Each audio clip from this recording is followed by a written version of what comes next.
کھلم کھلا دشمن کو جو نہیں مانے گا وہ کبھی بھی باقی کی دو قسمیں میرے مولا نے بیان کی کہ ہمارے دشمن کی تین قسمیں ہیں. ایک ہے عدو مبین اور ایک ہے صدیق العدو اور ایک ہے عدو صدیق. کہ ہمارے دشمن کی تین قسمیں ہیں. ایک ہے عدو مبین اور ایک ہے صدیق العدو اور ایک ہے عدو صدیق. کاش قوم یہ سمجھ جائے، کاش میں یہ سمجھ جاؤں، کاش آپ یہ سمجھ جائیں، سرکار امام زمانہ کے صدقے میں یہ سمجھ جائیں. اللہم صلی علی محمد و آل محمد. دیکھیے جملوں کو خدا را ضائع نہ کیجیے گا. شب 40 ہے، میں 40 کی زیارت کے ایک ٹکڑے کی تفسیر کر رہا ہوں. معکم لا مع عدوکم، صرف آپ کے ساتھ، آپ کے دشمن کے ساتھ.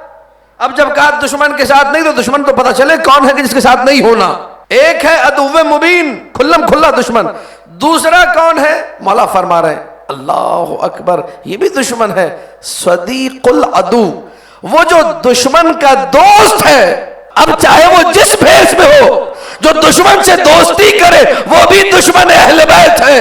تو جن لوگوں نے اس مملکت خدا داد پاکستان میں شیعوں کو کھلم کھلا کافر ڈکلیئر کیا، کافر کہا، اگر کوئی اپنا مولوی ان کے پیچھے نماز پڑھتا ہوا دکھائی دے تو سمجھ جانا یہ اپنا نہیں ہے، یہ بھی دشمن اہل بیت. صدیق العدو ہے، یہ دشمن کا دوست ہے. یہ جو آل محمد کے چاہنے والوں کو شیعیان حیدر قرار کو لکھ رہا، اس کی ویب سائٹ پہ لکھا ہوا ہے، کتابوں میں لکھا ہوا ہے کہ شیعہ کافر ہیں، شیعہ نجس ہیں، شیعہ یہ ہیں، شیعہ وہ ہیں. اور اگر کوئی مولوی انہی کی جا کے نماز پڑھے، صدیق العدو ہے کہ نہیں؟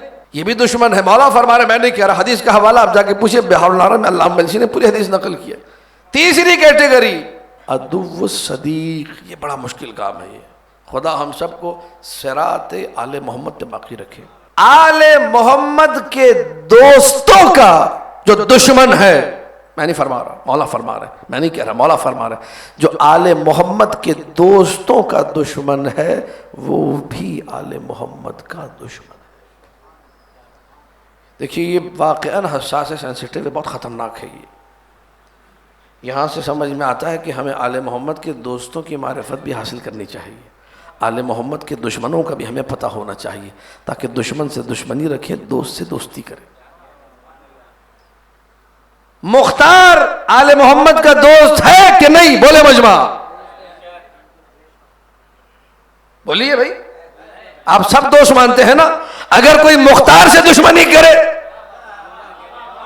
مولا نے کہا جو ہمارے دوستوں کا دشمن ہے وہ بھی ہمارا دشمن ہے. محمد حنفیہ امام حسین کے وصی ہیں. امام حسین نے اپنا وصی بنایا ہے، وصیت کی ہے، مدینے میں چھوڑ کے گئے. محمد حنفیہ کا مقام عند اللہ شامخ وعظیم. اگر کوئی محمد حنفی سے دشمنی کرے، علی کے بیٹے سے دشمنی کرے، حسین کے بھائی سے دشمنی کرے، حسین نے جس کو وصیت کی، اگر کوئی عبداللہ ابن جعفر طیار سے دشمنی کرے، اگر کوئی آل محمد کے سارے چاہنے والوں کو کسی اور ہی نگاہ سے دیکھے، اسے پتہ ہی نہ ہوگا یہ ہے کون، اس کے بارے میں آپ کیا کہتے ہیں؟ کیا یہ آل محمد کے دوستوں کا دشمن ہے کہ نہیں؟ اس سے خیر کی توقع نہ رکھی جائے. فَمَعَكُمْ کا پیغام، لا مع عدوکم کا پیغام یہ ہے کہ اپنی دوستی کو آل محمد کے ساتھ اتنا خالص کرو کہ صرف انہی کی خاطر پیار ہو اور انہی کی خاطر نفرت ہو. جو ان کا ہے اس سے ہمارا تعلق ہے، جو ان کا نہیں ہے اس پہ ہم لعنت بھیجتے ہیں. آج المیہ یہ ہے، پرابلم یہ ہے کہ بہت ساری چیزیں ایسی ہیں جو ہمارے اپنے مابین اختلاط کا شکار ہو چکی ہیں. کسی نے کچھ پڑھا، کسی نے کچھ پڑھا، عوام بیچاری پریشان ہے کہ یہ ہو کیا رہا ہے.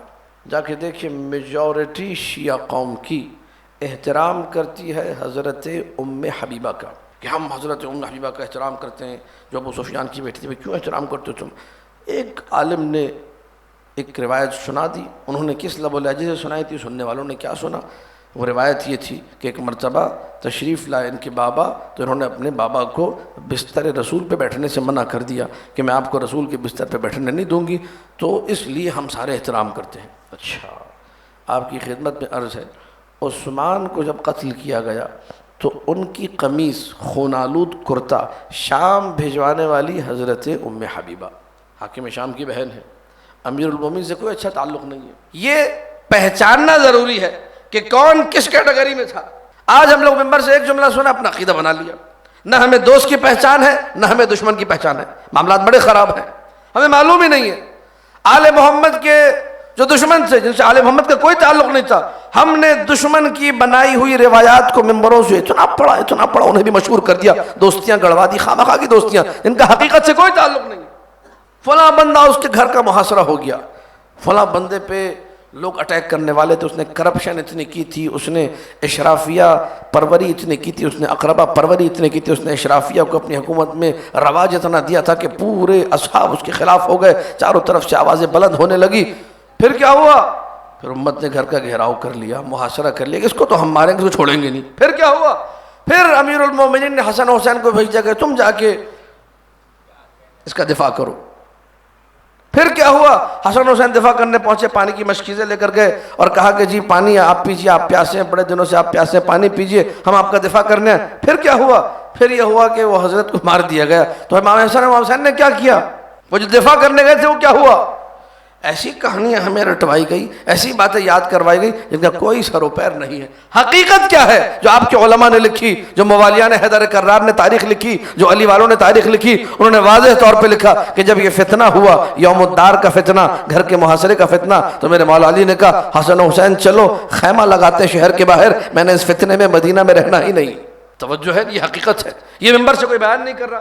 جو دوسری باتیں ہیں دشمن کی پالیسی، وہ ممبر سے بیان ہو رہی۔ نتیجہ دوست اور دشمن کی تفریق ختم ہو گئی۔ جب دوست اور دشمن کی تفریق ختم ہوئی تو روح مردہ ہونا شروع ہو گئی، روح زندہ ہوتی ہے ذکر علی اور ولایت علی سے اور محبت علی سے، اور روح کو مزید طاقت ملتی ہے جب علی کے دشمنوں پہ تبرہ کیا جائے، علی کے دشمنوں پہ لعنت بھیجی جائے۔ تولا پلس تبرہ روح کو طاقت عطا کرتا ہے۔ اِنَّا نَحْنُ نُحْيِي الْمَوْتَى کا مطلب یہی ہے، ہم مردوں کو حیات عطا کرتے ہیں۔ ایک تفسیر تو وہ ہے کہ بدن کے مردے کو، ایک تفسیر یہ ہے جو روح کا مردہ ہو اسے بھی حیات ملتی ہے ان مجلسوں میں ذکر علی و اولاد علی کے ذریعے سے، دشمنان اہل بیت پر نفرین، لعنت اور تبرہ کے ذریعے سے۔ یہ تولا و تبرہ دونوں پر ہیں پرواز کے لیے، ایک پر سے انسان پرواز نہیں کر سکتا، خالی تولا سے پرواز، تولا پلس تبرہ، تب انسان کو اڑان بھرنے کا موقع ملے گا۔ قرب الہی اگر حاصل کرنا ہے ان دونوں چیزوں کو ساتھ ساتھ لے کر چلنا پڑے گا۔ اِنَّا نَحْنُ نُحْيِي الْمَوْتَى، بے شک مردوں کو زندہ ہم کرتے ہیں۔